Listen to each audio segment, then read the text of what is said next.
Good day, everyone. Welcome back to Petty Revenge subreddit with stories of small victories over wrongdoers. With no further ado, let's get orgasm with rKush. The first story of today's video was posted by ACP Text. He asked me to take him to court, so I did. It started in December 2019 and finished a few weeks ago. So context, I was selling an item of clothing in a Facebook group. I wanted either something bigger, trade, or to sell it. This guy, call him D word, D for short, messages me and asks for a trade. That's all fine and we both send off our items. Weeks go by and I go message him to say I haven't received it but he's blocked me. I got my girlfriend to message him and he instantly unblocked me and was cocky, saying that he'll return my item if that's big of a deal. Alright, fine. So I wait and COVID comes, then August, I remember, he's blocked me again. Again, the girlfriend messages him and he blocks her. So I told my mom, I know. And he apologized and said he'd paid me at the end of the month. Again, okay. The end of the month comes and I get a message. If you message any of my family, I get you done for harassment and I get a non-molestation order against you. A non-molestation order is a type of injunction that may be sought by a victim of domestic abuse against their abuser. I've never met this guy, so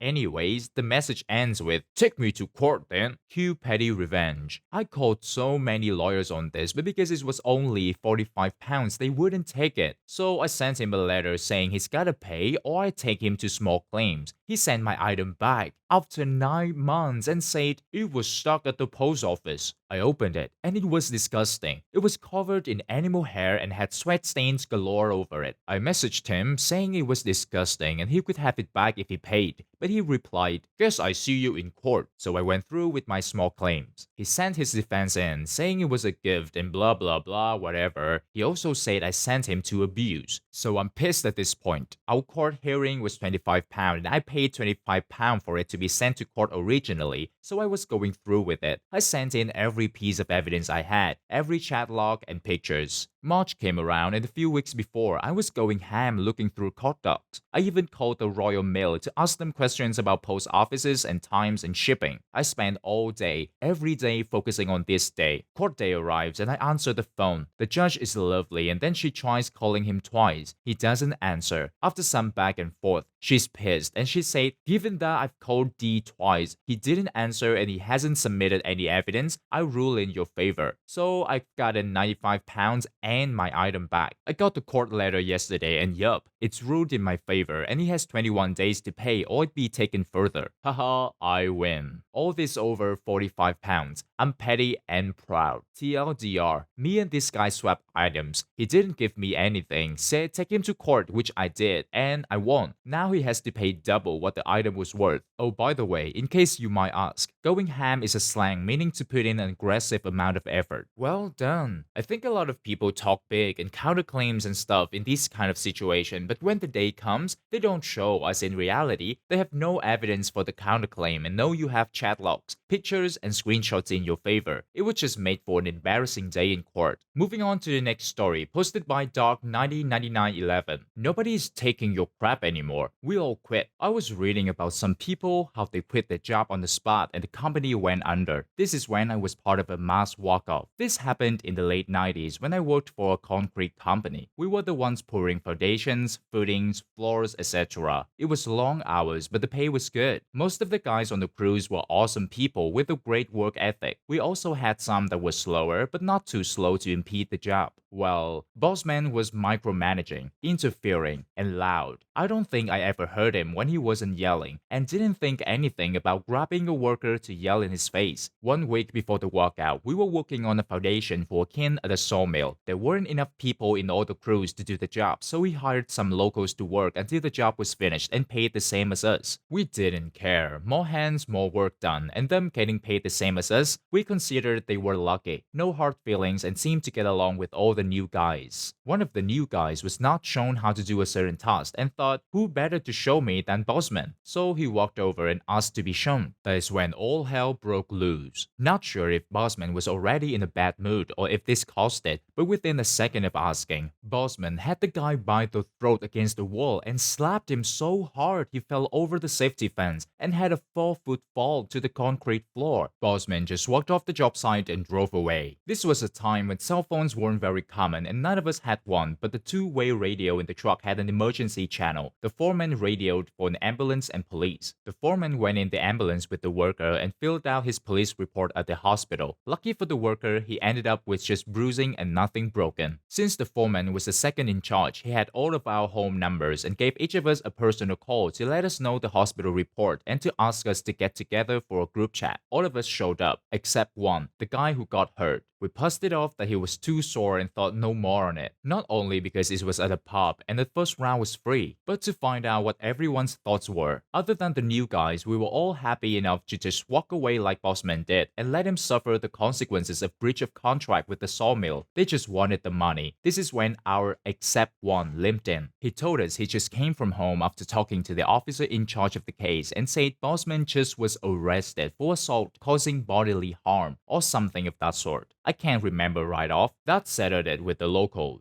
They were all charging him with breach of contract since he hired them to complete this job and now they can't. The next day, we were all at the job site and when the bossman showed up, we each walked up to him and said directly in his face, "I quit," then went to our vehicles and drove away in parade fashion. He ended up with such big fines through its company for breach of contract at the sawmill that took up everything he had saved and he had to sell off equipment to make ends meet. Then came the 6 also temp employees with their claims. The court sided with all of them and he was made to pay out each contract in full. That broke him and he had to let the bank take almost everything. I don't know why, but his wife stuck with him even though she admits he got his just dessert. She comes from a family of money, so even if he's broke, she's not. Even more fallout. Remember that guy he threw over the fence? Yeah, he won his case too, and Bossman had to spend close to 5 months in county jail, a huge fine he couldn't pay, 1 year anger management courses, and volunteer at the local food bank. If there was more, I can't think of it right now. In the end, his in-laws loaned him the money to start up again, and for the last 10 years has been doing good for himself, and he's a great man to work for. I like to think that his entire workforce walking out one by one has something to do with it. I hope this fits as revenge. Guys, this is a good story. Justice served, and from the sound of it, forced the boss to become a better person after he paid the price. Awesome. Moving on to the next story, posted by Definitely Breakfast. Pizza guy gets revenge against crappy parking job. This happened the day before yesterday. I was taking a shift at my local pizza place as a delivery driver. We don't have any designated parking spaces, so I typically pick one of the spots out in the main parking lot in front of the doors. Well, as I was pulling into the parking lot, I noticed some guy parked over the line in space. Now, I personally hate people who park like that. Too lazy to park right in the first place. Anyways, I noticed he was still in his car, probably looking at his phone. So I decided it's time for some petty revenge. I have an '05 Mercury Sable, which is a pretty thin car, so I'm able to pull into the spot right next to this guy with enough space for me to get out on my side. And my car is mere inches from his driver's side door. There's no way he'd be able to get out without hitting my car with his door, especially since, from what I could tell, he was a really big guy, at least 200 pounds. By the time he realizes what's happened, I'm already out of my car and heading back into the pizza place. The dude slams on his horn and speeds out of the spot he was in, picking another spot about 3 or 4 spaces down. It was small but incredibly satisfying. No confrontation afterward. I had picked up another delivery and was gone before anything else could happen. Guy, if you're listening to this, park right next time. You know what? I do the same thing, but I worry some a-hole gonna slam his door into the side of my car, creating a $75 to $100 painless dent repair bill. You never know what's gonna happen. Our next story of today's video was posted by Invoke the Sunbird. Won't let me past you? Okay, wait your turn. I was driving on the interstate a couple of months ago. This is a drive I make quite frequently, so I like to set my cruise control and just go. I'm creeping up on the car in the right lane, so I do the responsible thing and move to the left to pass them. Right as I'm about to level with them, they speed up, and after a mile or so, I slow down and just get back over to the right. I'm not gonna worry about passing them since they sped up. Well, they don't know how to set their cruise control because sure enough, after 3 miles each down the road,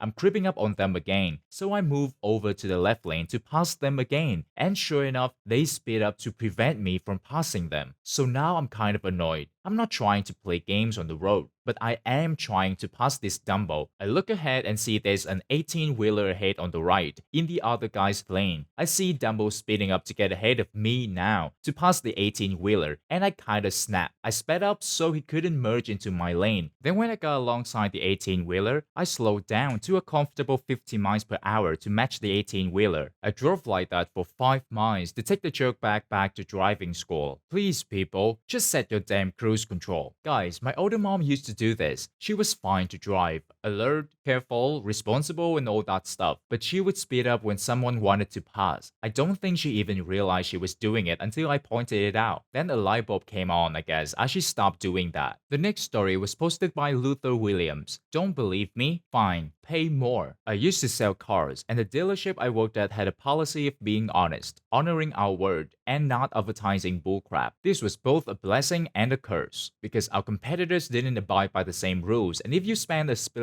second to look at our reviews compared to our competitors' reviews, you'd see that. So I was working a deal on a truck at the time on a customer, and it had a conquest rebate of $1,500. We were at roughly 40K. The customer I was working with qualified for that conquest rebate. However, before I closed him, he was browsing on his phone and he saw a competing dealer offering a very similar F-150 for 35K. Now, our offer to him was basically invoice minus rebate. I knew this dealership was lying on several fronts, and I explained that how the dealer got to the 35K price was they didn't include freight or prep in any of their advertising. They had small print saying this. They stacked rebates that weren't stackable. They included every single conditional rebate possible. Again, you won't qualify for those rebates. They had mandatory add-ons such as VIN etching, nitrogen in tires, and hinting that they didn't tell you about until you got there. Also, they charge a lot for those options. I also knew the GM at this dealership never did invoice deals, ever. I tried to explain to my customer this, and of course he didn't believe me because I'm a car salesman and no one should trust a salesman. I then explained to him it's close to closing. I know what the inventory on his vehicle looks like, and it's very unlikely the conquest rebate of $1,500 will be available come tomorrow. He said he's going to go to them and get a better deal since we refused to beat their offer. We couldn't. If we had matched their offer, we'd be losing our butt. I told him the price we offered is off the table the second we close up shop for the night, and tomorrow the deal would be completely different. He goes there. Next afternoon, he comes back fuming pissed. He asked me, "Can you believe they wanted to charge me freight and prep?" Yes, I can. Can you believe they included rebates I didn't qualify for? Yes, I can. Can you believe they included rebates that can be combined? Yes, I can. Can you believe they wanted to charge me thousands and thousands of dollars for bullcrap add-on? Yes, I can. I asked him what price they finally came to. He said $42,500, and I asked him if he bought the truck. He said, "No way in hell I was going to pay $2,500 more for the same damn truck I could get from you." I smiled and said, "So you want the truck?" He goes, "Yes, let's just get this over with." I said, "Well, unfortunately, the conquest rebate didn't get renewed, so your new price is $41,500,000. He stares blankly at me and said, "Are you freaking kidding?" And I go, "Nope. Here I can show you." So I show him the list of rebates from the month prior and the expiration date on those rebates, which was yesterday. And then I showed him the new list of rebates, which clearly showed no conquest rebate. He looks at me and goes, "Look, if you don't honor the price you gave me yesterday, I'm just going back to the other place." I explain, every dealer has access to the same rebates. They also don't have the conquest rebate anymore. So if yesterday their price was $4,200, today their price is going to be $44,000. He huffs and puffs and buys. Before I get yelled at for being sleazy, rebates are not money from our dealership. Rebates are money directly from the factory. If the factory decides to stop offering a rebate, I have zero control over that. Also, even though he paid more, my commission stayed the same because our offer was the same, invoice minus rebates. It's just fewer rebates. TLDR, customer doesn't believe me, ends up paying more and buying from me. People, this guy is the reason I found a car guy that I go to and send people to when they are in the market for a used or new car. I'd rather give my car guy a reasonable commission for his work and pay a little bit more than to try to skate the deals and do end runs around it. Honest salesmen make more money for a reason. The last story of today's video was posted by Chip Ziplin with the title, "Cheat on me, will you?" After I found out my ex-wife cheated, and after about 6 months of gaslighting, I divorced her. She illegally had 30 days to come to get her stuff from the house, which I retained in the divorce. During those 30 days, I would occasionally remind her that the clock was ticking and she needed to come to get her stuff, which I have moved all outside and have but covered it with a top. Fast forward the 30 days. On day 33, she decides now would be a convenient time to get her stuff. Oops. By day 31, I had scattered it across every thrift shop / donation center in town. What makes that so great is that she was huge into thrift store shopping. I've never heard if she came across any of her things or not, but just the thought of her finding her old belongings randomly at thrift stores makes me chuckle. That's a really good revenge, and you did everything right and legally, so that's even better. Nice. Clean, straightforward, simple. Now that brings me to the end of our video today. Hope you reached your eargasm with rKush. Good day, everyone.